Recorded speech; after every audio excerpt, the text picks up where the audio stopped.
Spain খেলতেছে সুইজারল্যান্ডের এগেইনস্টে। 1-0 গোলে এগিয়ে আছে। ম্যাচের 45 মিনিট শেষ হয়েছে, হাফ টাইম চলতেছে এখন। তো পেদ্রি একটু ব্যথা পাইছিল কিংবা একটু ক্রাশ হয়েছিল। অপোনেন্টের সাথে তেমন কিছু হয় নাই। অবশ্য সে মাটিতে মানে একদম একদম গ্রাউন্ডে পড়েই ছিল কতক্ষণ। যখন মেডিকেল টিম আসলো, একটু অ্যাটেনশন দিল, তারপরে গিয়ে একটু ঠিক হয়েছে। ঠিক হয়ে তারপর আবার কন্টিনিউ করতেছে। দেখে মনে হইতেছে সিরিয়াস কিছু না। অবশ্য সিরিয়াস না, কারণ সিরিয়াস হইলে তো আর কন্টিনিউ করতে পারতো না।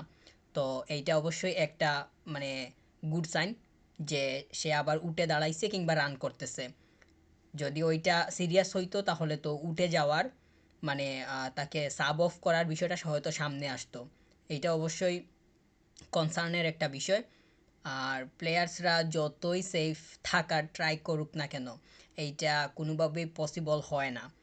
তো ইন্টেনশনালি তো আসলে হয় না, আনইনটেনশনালি বেশিরভাগ ক্ষেত্রেই মানে ঘটে যায়। তো সে আপনারা যারা খেলা দেখতেছেন কিংবা খেলা মানে দেখতেছেন, তো আপনারা দেখছেন যে পেদ্রি এই যেটা সে যেইভাবে মানে আঘাত পাইছে, এইটা কোনোভাবেই ইন্টেনশনালি ছিল না। তো যাই হোক, সে যেহেতু রান করতেছে এইটা পজিটিভ সাইন। কুবার্সি স্টার্ট করছে, মাস্ক লাগিয়েই সে মানে রান করতেছে ম্যাচটা। তো তার এখনও তার মুখের যে সমস্যাটা ছিল এইটা এখন অবধি ঠিক হয় নাই। তো এই অবস্থায়ও সে কন্টিনিউ করতেছে। এইটা অবশ্য স্পেনের কোচ তাকে হয়তো চাইতেছেন, সেটা মানে সে সেটার প্রতিদান দিচ্ছে। কিংবা তিনি এমনটাও করতে পারতেন যে রেস্ট দেওয়ার বিষয়টা, এইটাও মানে চাইলে করা যাইতো। যেহেতু থাকে প্রয়োজন, এই অবস্থায়ও সে খেলতেছে। অবশ্য তাকে দেখে মনে হইতেছে না যে সে খুবই মানে অসুবিধার মধ্য দিয়ে যাইতেছে, কিংবা তার এই মুখের সমস্যা কিংবা মুখে মাস্ক থাকার কারণে তার খুব বেশি ঝামেলা হইতেছে। অবশ্য তাকে মানে ঠিকঠাকই লাগতেছে, পজিটিভ থাকতেছে, মানে পজিটিভ দেখাইতেছে। এইটা অবশ্য মানে ভালো। এই ম্যাচটা শেষের পরে তারা আবার বার্সার সাথে যোগ দিবে। তো সে ঠিকঠাক মতো ফিরে আসাটা অবশ্যই বার্সার জন্য সবথেকে বেশি দরকার বর্তমান সময়ে। তার যেহেতু মুখে সমস্যা, তো এই সমস্যার জায়গায় যদি আবার কোনো এই যেহেতু আরও 45 মিনিটস বাকি আছে, ওইখানে যদি আবার কোনো ধরনের মানে কোনো ধাক্কা কিংবা কোনো সমস্যা দেখা দেওয়ার মতো কোনো পরিস্থিতির সৃষ্টি হয়, সেইটা থেকে মানে খারাপ কিছু হওয়ারও সম্ভাবনা থাকলেও থাকতে পারে। তবে সে যেভাবে খেলতেছে বা স্পেন যেভাবে খেলতেছে, সেটা দেখে মনে হইতেছে যে অবশ্য ডিফেন্সের সাইডটা তারা ঠিকঠাক অবস্থায় আছে, কিংবা কুবার্সি সে তার জায়গা থেকে ঠিকঠাক মতোই মানে খেলতেছে। আর আর স্টার্ট করছে মার্ক কাসাদো।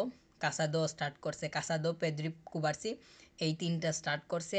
আর দানি অলমো সে চার্ট লিস্টে আছে, স্কোয়াডে আছে, কিন্তু স্টার্টিংয়ে জায়গা পায় নাই। হয়তো তাকে মানে বেঞ্চ থেকে এসে কিছু মিনিট খেলতে দেখা যেতে পারে। যদি বেঞ্চ থেকে না আসে তাহলে তাহলে তো আসলো না। আর যদি আসে তাহলে তো খেলতে দেখা যাবে। না আসলে আরও ভালো বার্সার জন্য। মানে আসলেও ভালো, সে খেলার মধ্যে থাকলো কিংবা রান করলো। তো যেহেতু সে স্টার্ট করে নাই, তাকে হয়তো কিছু সময়ের জন্য সেকেন্ড হাফে দেখা যাওয়ার সম্ভাবনা থাকতে পারে। আর সে বার্সাতেও তো যে মানে প্রতিটা ম্যাচ বর্তমান সময়ে স্টার্টিং থেকেই খেলতেছে এমনটা হইতেছে না। সে তাকে স্টার্ট করতে দেখা গেলেও সে বেঞ্চ থেকে এসেও খেলার যে বিষয়টা সেটা দেখা যায়। তো দানি অলমো সে স্টার্টিংয়ে স্পেনে জায়গা পায় নাই, এটা অবশ্য মানে অবাক হওয়ার কিছু না। কারণ ওইখানে মিডে তো যথেষ্ট পরিমাণ তাদের প্লেয়ার্সরা আছে, তাছাড়া উইঙ্গেও ভালো প্লেয়াররাও আছে। দানি অলমো থেকেও যারা বেশি সলিড অবস্থানেই আছে বর্তমানে, তাদেরকেই প্রেফার করা হয়েছে। এটা অবশ্য স্বাভাবিক। সে মানে হয়তো পরবর্তীতে তার মানে স্টার্টিংয়ে জায়গা পাওয়াটা আরও সহজ হইতে পারে যদি সে তার সময়টা ঠিকঠাক মতো কাজে লাগাতে পারে। পাক কাসাদো আর পেদ্রি দুইটাই খেলতেছে একসাথে, দুইটার বন্ডিং আমরা বার্সাতেও দেখছি যে যথেষ্ট পরিমাণ ভালো, এবং এই তাদের দুইটার আন্ডারস্ট্যান্ডিংটা স্পেনের জার্সিতেও খুব ভালোভাবেই দেখা যাইতেছে, কিংবা তারা ঠিকঠাক মতোই তাদের খেলাটা চালান মানে রান করতেছে। তো দুইজনই কোর পজিশনটাই হোল্ড করতেছে, মিডফিল্ডের এরিয়াটাই অনেকটা ইম্পর্ট্যান্ট বেশিরভাগ ক্ষেত্রেই।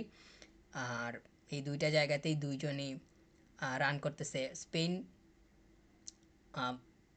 স্পেনের হয়ে দুইজনই মানে শুরু থেকেই খেলতেছে। আমার কাছে মনে হয় যে এই দুইজন হয়তো ঠিকঠাক মতো যদি থাকে তাহলে পুরো ম্যাচ শেষ করেই মাঠ ছাড়বে। আর পেদ্রি পেনাল্টি মিস করছে, পেনাল্টি পাইছিল স্পেন, তারা যেভাবে স্কোর করছে পেনাল্টি থেকে রিবাউন্ড আসছে, রিবাউন্ডে কিক করছিল উইলিয়ামস, ওইটা সেভ করে দিছে, কিন্তু পরে আরেকটা প্লেয়ার ওর ও ইরেমি সম্ভবত নাম, তো ও এসে কিক করে গোল পাইছে স্পেন, কিন্তু পেনাল্টি মিস করছিল পেদ্রি।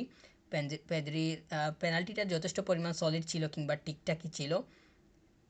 এখানে গোলকিপারের ক্রেডিট দিতে হয়, কারণ কিপার তার ক্রিয়েটিভিটিটা শো করছে।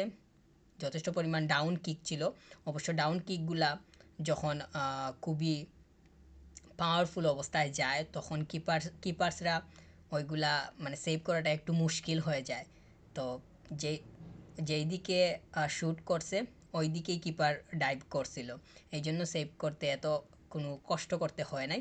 কিন্তু বলটা ফিরে আসার কারণে এত স্পিড ছিল এই জন্য কিপার গ্লাভসে নিতে পারে না, যদি ওটা গ্লাভসে নিত তাহলে তো রিবাউন্ড হইতো না, ওইখান থেকে আর স্কোর পাওয়ার সম্ভাবনা তৈরি হতো না। যেহেতু বলটা ফিরে আসছে তারপরে স্কোর পাওয়ার সম্ভাবনাটা তৈরি হয়েছিল। তো পাউ কুবার্সি, পেদ্রি, কাসাদো তিনজনই স্টার্ট করছে, ঠিকঠাক অবস্থানে থেকেই ম্যাচটা খেলার ট্রাই করতেছে। কুবার্সিকে দেখা যাইতেছে যে সে তার সাইডে রাইট ব্যাক কিংবা মিডল যারা আছে এবং তার সিবিআর একটা যে পার্টনার আছে সব পজিশনের সাথেই তার কম্বিনেশনটা ঠিক রেখে তার কানেকশনটা বজায় রেখে সে বলগুলা পাস করার ট্রাই করতেছে, যেইটা বার্সাতেও খুব ভালোভাবেই দেখা যায়। অবশ্য কুবার্সি সে যথেষ্ট পরিমাণ যেই বলগুলা সে খেলে সে সেইগুলাকে পারফেক্টলি খেলার ট্রাই করে, এইটা হইতেছে তার অনেক বড় একটা ক্যারেক্টার। আর এইটা খুব ভালোভাবেই দেখা যায় স্পেনের হয়ে, যে সে যেহেতু এখন খেলার সুযোগ পাইছে, সে যদি সুস্থ থাকে ফিট অবস্থায় থাকে তাহলে সামনের ম্যাচগুলোর দিকেও তাকে হয়তো স্টার্টিং 11-এ দেখা যেতে পারে। এভাবে করে করে একটা সময় কিংবা সামনের ওয়ার্ল্ড কাপেও দেখা যাইতে পারে যে সে একজন অটো চয়েস হিসাবেই সেন্টার ব্যাকে স্টার্ট করার সম্ভাবনা তৈরি হইতে পারে, যেহেতু ওইগুলা অনেক লম্বা একটা সময়ের বিষয়, কিংবা ওয়ার্ল্ড কাপ আসতেও মাঝখানে আরও বেশ কিছু সময় বাকি আছে। তো ওইগুলা যখন আসবে তখন দেখা যাবে। আর ওইগুলা তো স্পেনের হিসাব, স্পেনের মানে কোচ উনি কীভাবে সিবিতে চাইবেন না চাইবেন সেটাও একটা বিষয়। আর পেদ্রি এবং কাসাদো তারাও মানে যথেষ্ট পরিমাণ ঠিকঠাক মতো এই 45 মিনিটসটা শেষ করছে। আর অলমোকে হয়তো বেঞ্চ থেকে আসতে দেখা যাইতে পারে। তো যারা আছে স্কোয়াডে তারা সবাই হয়তো খেলার সুযোগ পাবে আজকে।